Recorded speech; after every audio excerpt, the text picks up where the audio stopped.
কাতার বিশ্বকাপে রোনালদো নাজারিওর সাথে রদ্রিগোর সেই বিখ্যাত ইন্টারভিউ, যেখানে আলাপ শেষে রোনালদোর পা ছুঁয়ে নিজের পায়ে আশীর্বাদ নিলেন রদ্রিগো। এই কাণ্ড দেখে নাজারিওর সে কি হাসি। ২০২২ সালের ওই ভিডিও মুহূর্তেই নেট দুনিয়ায় ছড়িয়ে যায়, আর এবার কিনা ব্রাজিলের জার্সিতে বিশ্বকাপটাই খেলা হচ্ছে না রদ্রিগোর। চলতি মৌসুমে রিয়াল মাদ্রিদের হয়ে গেতাফের বিপক্ষে হাঁটুতে আঘাত পান রদ্রিগো। এরপরই দেখা দেয় শঙ্কা, তীব্র যন্ত্রণা আর চিকিৎসা শেষে জানা গেল ফুটবলারদের আতঙ্ক, এসিএল ইনজুরিতে পড়েছেন রদ্রিগো। প্রথমে লা লিগা মৌসুম শেষ হওয়ার কথা জানা গেলেও পরে দেখা গেল বিশ্বকাপটাই ভেস্তে যাচ্ছে।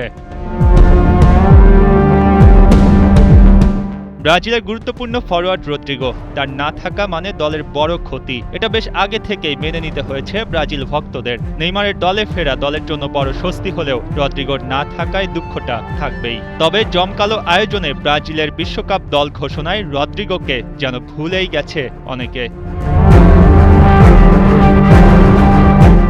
এসিএল ইনজুরিতে পড়ে বেশ আবেগঘন লেখা শেয়ার করেছিলেন রদ্রিগো। জীবনের সবচেয়ে খারাপ সময় কাটিয়েছেন, আর এই ইনজুরিকেই সবচেয়ে বেশি ভয় ছিল তার। জীবন তার সঙ্গে কিছুটা নিষ্ঠুর ব্যবহার করছে, কিন্তু কি নিয়ে অভিযোগ করবেন রদ্রিগো? অনেক দারুণ জিনিস যা ডিজার্ভই করতেন না, তেমন অনেক কিছুই তো জীবনে এক্সপেরিয়েন্স করেছেন এই ব্রাজিলিয়ান।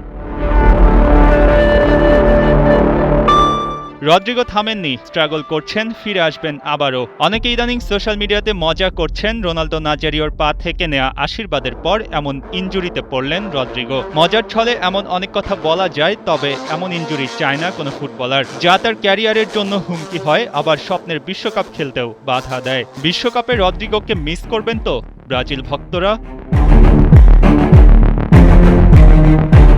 মঈন হাসান, ৭১।